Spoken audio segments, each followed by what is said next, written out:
Hey folks, thanks for joining me today. So, this is part of the Easter series that I'm doing. They're all going to be eggs. These are the eggs that we will be painting. I picked them up at Michael's when they were on sale at end of season.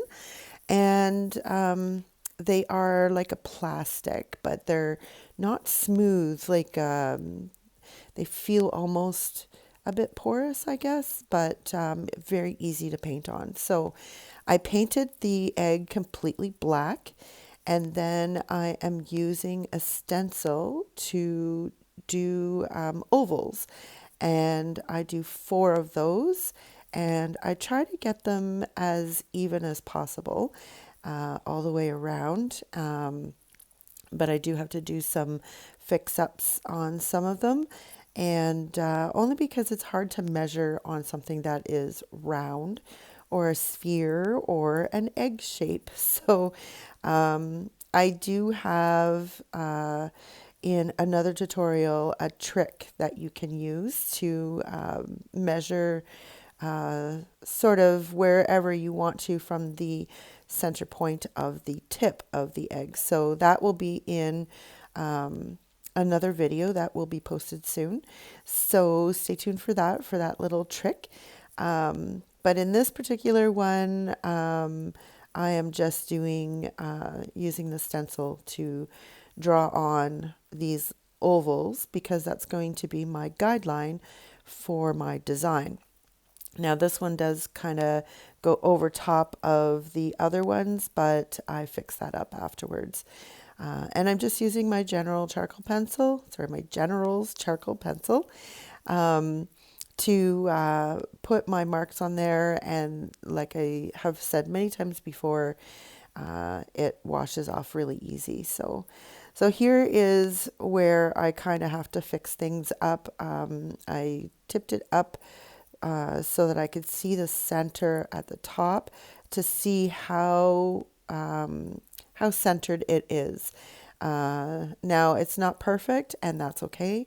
That should tell people that it is hand painted and not made by a machine. So nobody is perfect. But the design itself certainly draws your eye away from those imperfections, and you'll see as we go along doing this. So I'm just fixing up, especially this one in particular that overlapped each other, trying to make it so that it is fairly even, so that I can have a nice circular or oval shape for my design. So this particular one, we're not going to be using a lot of color. It's to resemble more of like the, I know I'm going to say this wrong, but the Pysanky eggs.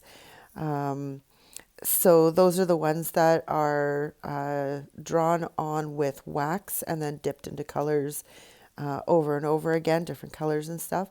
And that's what this is supposed to resemble. So I'm using black, obviously, because it's already on the egg.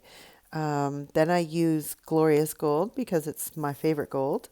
We're going to use a metallic called Worn Penny.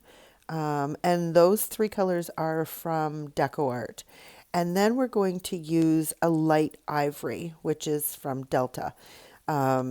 I didn't want to use white because I wanted it to give the appearance that it had been dipped into some colors or dye, things like that, when doing those types of eggs. So this is my take on it because I don't have the tools to be able to do an actual Pysanky egg.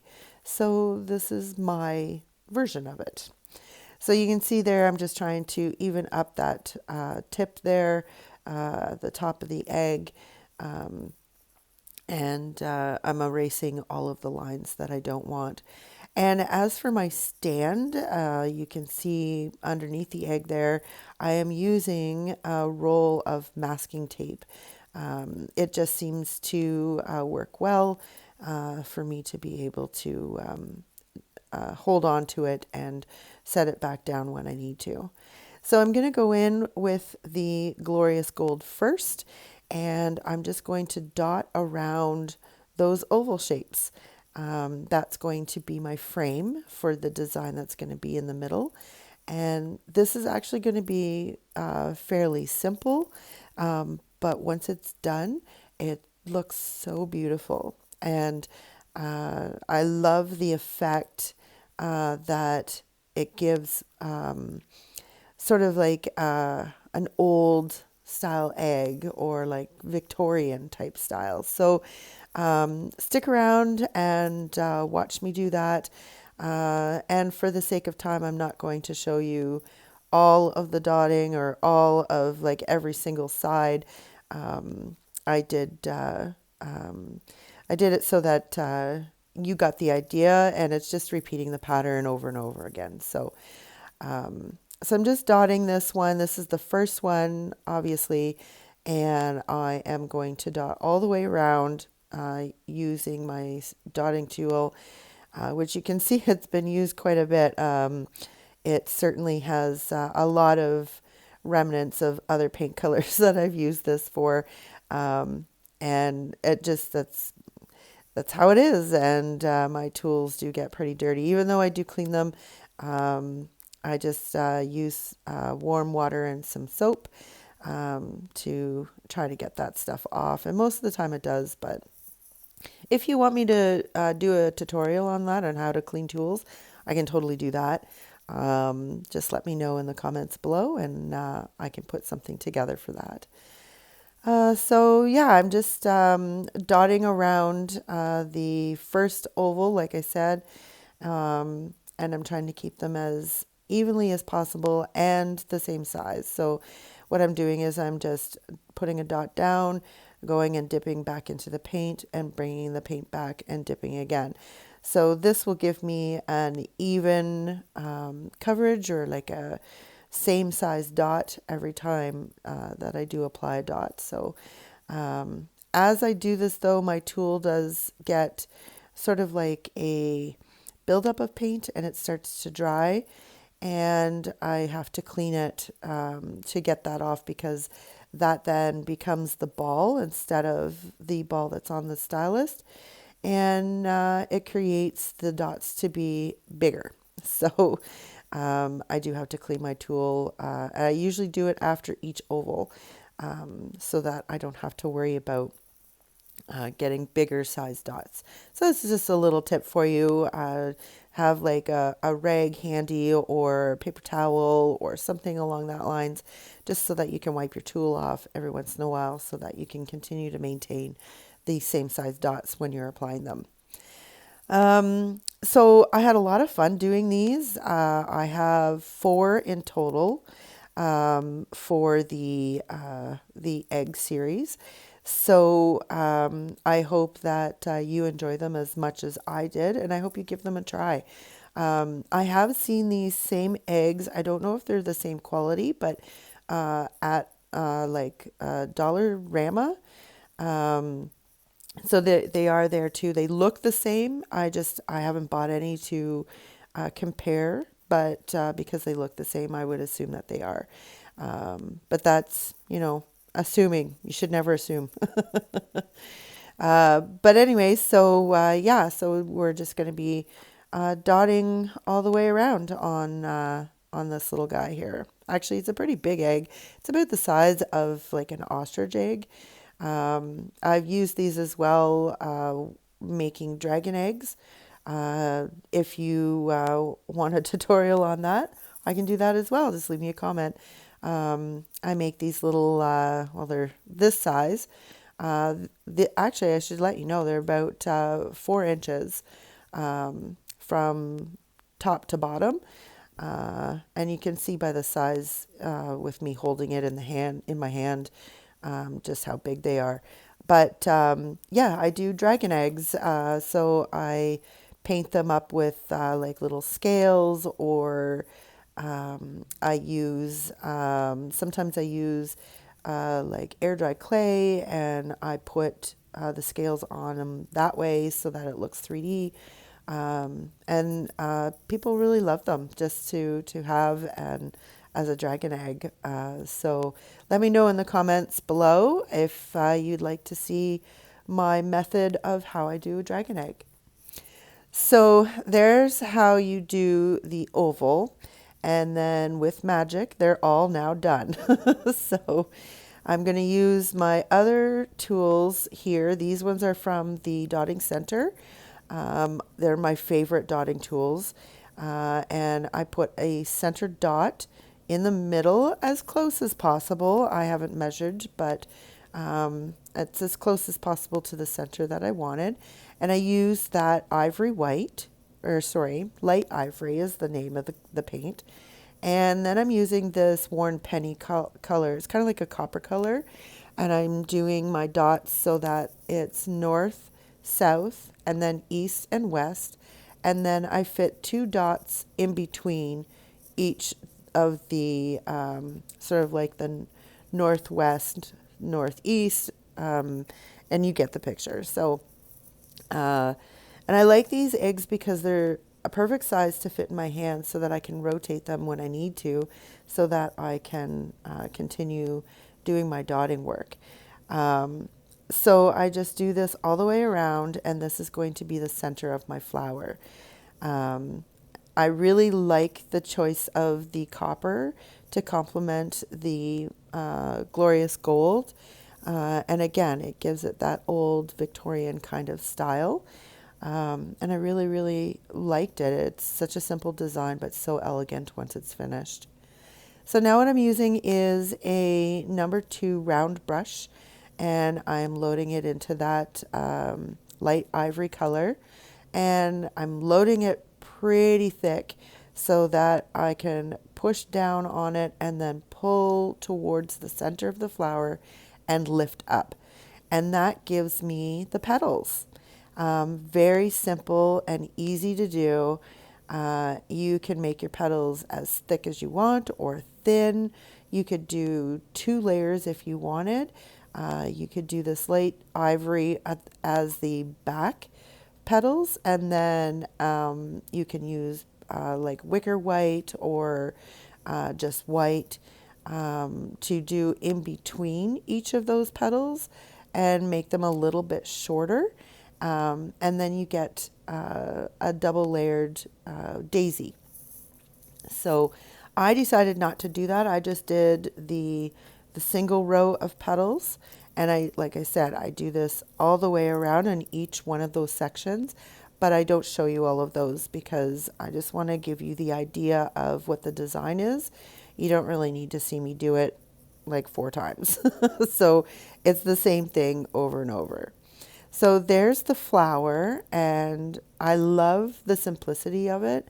And we will be doing more work on it, but we've got to let those petals dry. So now we're going to add some accents. So we're going to use the tools from the Dotting Center, and we're going to place an ivory dot at the bottom of the oval, and then we're going to apply a dot of the worn penny about, I'm going to say maybe 2 or 3 centimeters above, and we're going to put a dot on there. Then we're going to reload our tool. We're going to dot again, and then we're going to drag that that paint all the way down to that white dot, but not touching it. And we're going to do this all the way around. So, well, not all the way around. It's only going to be like a fan. So I do 1 in the center, and then I do 3 on each side. So, and I angle them so that it's like a fan. And I just drag them all down to the center dot at the bottom. I also do this at the top so that it sort of balances it and centers the flower better. And again, just adds that really nice elegance to this whole egg. And again, like I said, I'm very pleased on how it turned out. Let me know what you think. Leave me a comment below, or you can just simply give me the thumbs up. If you're new, make sure you subscribe and ring the notification bell because you don't want to miss anything that I'm posting. So I'm going to add some more little accents here using a very small tipped dotting tool. And I'm just using some of that ivory, and I'm just putting a little dot in between each of the, we'll call them valleys, of the swipes that we've done. So it just adds to that. Makes it look like a flower, another flower, I guess, at the bottom. Now we're going to do the same thing at the top. So we're going to find the center the best we can and put on another white dot or the light ivory. And then, like I said, with these eggs, they're so big that they're easy to hold onto in your hand. And I can flip it around and do the same thing as what I did at the bottom. But because it's at the tip of the oval, it's smaller. It's a much smaller area. So I don't make those strips as big. So I go maybe 1.5 to 2 centimeters, and then drag down. And I'm also using a smaller dotting tool so that I can still get the same number of swipes in there. And I'm sorry, the lighting is a little bit bad in this particular scene, I guess. But I am doing exactly the same thing as I did at the bottom, just using a smaller dotting tool, and I'm only dotting once. So I put the dot down and I drag. So I don't double load the dot because, again, it's a much smaller area and I need to be able to get the same number of swipes. And I'm going to do the same thing. I'm putting on that ivory dot in between each of those little valleys. And it just sort of, like I said, balances out and makes it look so elegant and so pretty. It's like these little simple, what would you call them? Like details. The small little details are really making this egg look so beautiful. And like I said, it's so simple, but yet when it's finished and it's all done, it's so pretty. It's one of my favorites, actually. So now I'm using a fine lining brush that I've made. I do have a tutorial for that. If you're interested, you can check that out in the description. And I'm just using some black paint that I have watered down so that I don't get clumps and I can get really fine lines. And I'm putting in 2 lines of black in the middle of each of the petals. So I'm just very, very slightly touching, just enough to get the paint to come off of the brush and onto the egg. And I am swiping up, and as I get closer to the end of the petal, I am lifting up on my brush so that it's even thinner, so it looks like it fades in. And that's all I do. It's a very simple, easy egg to do. You could do this design on a rock as well, or on canvas, or whatever you choose to be your medium that you're going to use as your canvas. So it's a very simple, easy way to do something very simple, but turns out to be very elegant. So I really enjoyed doing this. I hope you really enjoyed watching, and I really hope that you give it a try because it is so simple, but it looks complicated, and that's the best thing. So, like I said, I hope you enjoyed it, and happy Easter, everyone. So remember, life is what you make it. So get creative.